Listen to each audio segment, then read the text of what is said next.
السلام علیکم ورحمۃ اللہ وبرکاتہ۔ اللہ نے معاف کرنے پر بڑے انعام رکھے ہیں۔ جب آدمی کسی کو معاف کرتا ہے تو اللہ اس کے بدلے میں بڑے انعام عطا فرماتے ہیں۔ ایک مرتبہ ایک شخص کی ایک گائے چوری ہو گئی، ایک گائے گم ہو گئی، دودھ دینے والی گائے تھی، وہ کسی نے چرا لی، چور چرا کر لے گیا۔ وہ ایک بزرگ کے پاس گیا اور اس نے کہا حضرت میری دودھ دینے والی گائے چوری ہو گئی، کوئی اٹھا کر لے گیا۔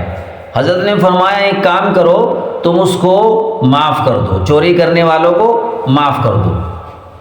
اس نے کہا حضرت میں اتنی دور سے چل کر آپ کے پاس آیا ہوں، میں نے سمجھا کہ حضرت دعا فرمائیں گے، میرے لیے دعا کریں گے، مجھے کوئی وظیفہ بتائیں گے تاکہ میری گائے مل جائے، آپ مجھے الٹا کہہ رہے ہیں اس کو معاف کر دو۔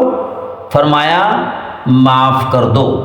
وہ کچھ دیر تک سوچتا رہا اور سوچ کر بولا اچھا حضرت آپ کہتے ہیں تو میں اس کو معاف کر دیتا ہوں۔ شیخ نے فرمایا تھوڑی دیر کے بعد فرمایا حضرت نے نہیں ایسے نہیں، ابھی تم نے دل سے معاف نہیں کیا، اس کو دل سے معاف کر دو۔ اس نے کہا حضرت ایک تو میری گائے چوری ہو گئی، دوسرے آپ کہتے ہیں اسے دل سے معاف کر دو۔ تو اس نے کہا حضرت جب آپ کہہ ہی رہے ہیں تو میں نے اسے دل سے معاف کر دیا۔ شیخ نے فرمایا ٹھیک ہے اب تم اپنے گھر چلے جاؤ۔ وہ رات کو جا کر سو گیا۔ صبح کیا دیکھتا ہے، گائے واپس آ گئی۔ جس گائے کو رسی کے ساتھ باندھا تھا، جس کھونٹے کے ساتھ باندھا تھا، وہ رسی بھی اور کھونٹا بھی لے کر مالک کے دروازے پر آ پہنچی۔ گائے واپس آ گئی۔ پھر وہ بھاگا ہوا شیخ کے پاس گیا اور جا کر بولا حضرت میں نے تو اس کو معاف کر دیا، جو چور اسے چرا کر لے گیا تھا میں اسے معاف کر چکا ہوں، وہ واپس آ گئی ہے، اب اس کا میں کیا کروں؟ وہ گائے میرے پاس دوبارہ لوٹ کر واپس آ گئی ہے، وہ میرے پہ حلال ہے، جائز ہے، ناجائز ہے، میں کیا کروں اس کا؟ شیخ نے فرمایا بھائی واپس آ گئی ہے تو اس کو باندھ لو، اس کا دودھ پیو، خود بھی پیو، بچوں کو پلاؤ، پڑوسیوں کو پلاؤ۔ وہ شخص کہنے لگا حضور یہ بات، یہ راز میری سمجھ میں نہیں آیا، ذرا مجھ کو سمجھاؤ، بتاؤ تو صحیح یہ کیا راز ہے؟ شیخ نے فرمایا، اور شیخ نے جو بات بتائی ہے وہ بڑی سننے والی بات ہے، بڑی راز کی بات ہے۔ حضرت نے فرمایا بات یہ ہے جب تک تو نے معاف نہیں کیا تھا تو یہ جانور ان پر حرام تھا، جب تک آپ نے اسے معاف نہیں کیا تو یہ جانور، یہ گائے ان پر حرام تھا۔ اب وہ حرام کھانے کے عادی تھے، وہ حرام کھانے کے عادی تھے تو مزے سے کھا رہے تھے اور ان کو وہ ہضم بھی ہو رہا تھا، ان کو وہ ہضم بھی ہو رہا تھا۔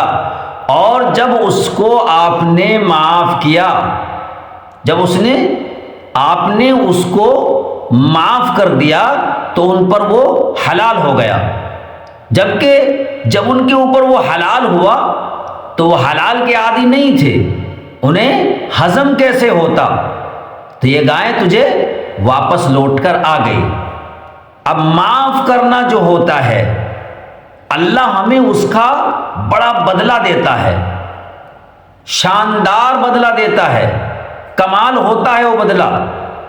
آزما کے دیکھیے، جس کا آپ نے دل دکھایا ہو یا ستایا ہو، یا آپ کا کسی نے دل دکھایا ہو یا اس نے آپ کو ستایا ہو، پریشان کیا ہو، اس کو معاف کر کے دیکھیے اللہ رب العزت کیسا کرم فرماتے ہیں۔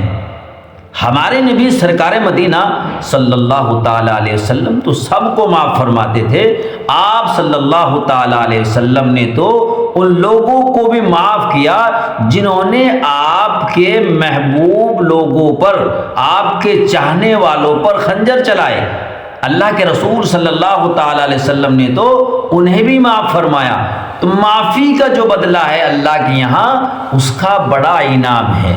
تو جن لوگوں نے آپ کو ستایا ہو، پریشان کیا ہو یا آپ کے دل دکھائے ہو، تو میں بھی آپ سے کہتا ہوں کہ سب لوگوں کو معاف فرما دو، اللہ اس کا بڑا بدل عطا فرمائیں گے۔